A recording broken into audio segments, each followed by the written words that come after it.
Purihin ng Diyos, purihin ng ating Panginoon.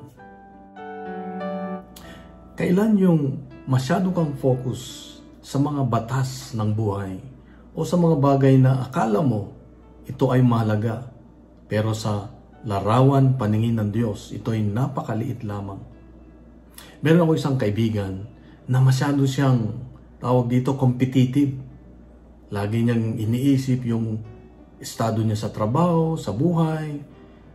Lagi niyang iniisip yung kanyang promotion, yung kanyang posisyon, yung pera, yung kayamanan. Pero minsan siya ay nagtanong sa akin, sabi niya, Brad, bakit kaya ganon? Palagi naman akong nananalo sa buhay. Kaya lang, wala akong kapayapaan. Wala akong kapayapaan. Dito ay natanong ko ang aking sarili, nasabi ko sa aking sarili, na kung minsan mali ang ating mga tanong sa buhay. Kagaya sa Ebanghelyo ngayon, tinanong ng mga Saduceo si Jesus. Sabi nila, Jesus. Sila ay kasi hindi naniniwala sa muling pagkabuhay. Gusto nilang siluhin muli.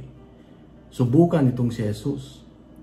Sabi nila sa mag-asawa, saan mapupunta yung babae sa 7 na asawa niya na magkakapatid?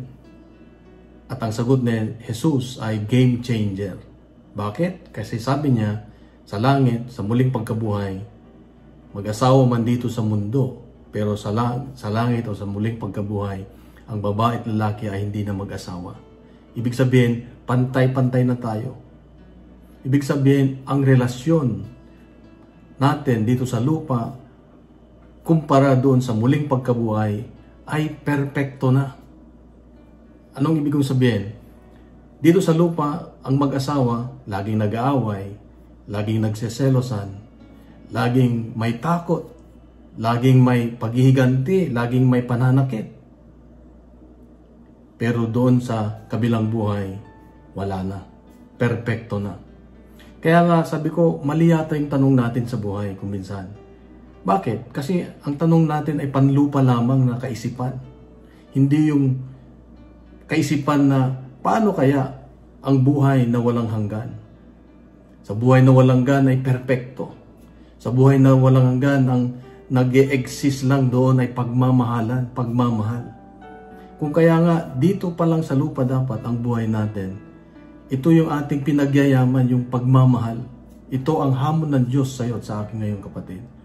Na unahin natin ang pagmamahal. At ang pagmamahal na yan ay nagmumula sa Diyos. Hinihingi natin sa Diyos. At ibinibigay niya sa atin kapag ang puso natin ay bukas at ito yung ibinabahagi natin sa iba. Kaya nga, madali na nating mahalin yung mga taong mahirap mahalin. Madali na nating mahalin yung asawa nating napakahirap mahalin. Bakit?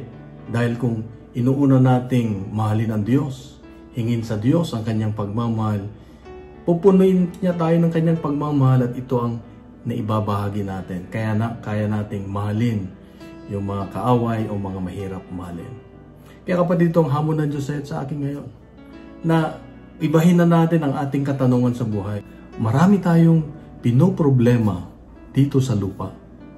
Mga problema na panglupa lamang. Hindi yung panghabang buhay. Kaya mali yung tanong natin. Ano yung magagawa natin habang tayo nasa lupa pa lang para tayo ay mapunta doon kung saan tayo ay pinaghanda ng Diyos ng isang napakagandang matitirhan. Kaya kapatid, ang tanong ay, handa na ba tayo?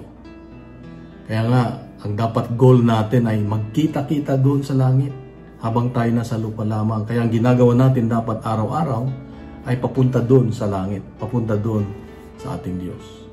Kaya ang aking masasabi lang ay, see you in heaven. See you in heaven. Kung usan po natin ang ating refleksyon ay ibahagi natin sa social media at gawin nating viral ang salita ng Diyos. Punuin natin ng good news ang social media. Huwag tayong maniwala sa mga fake news. Hiniling ko lang po na mag-like tayo, mag-subscribe, mag-iwan ng comment at ibahagi itong ating daily gospel. Sa mapagpalang araw sa iyo at sa iyong mga mahal sa buhay, God bless and God is good.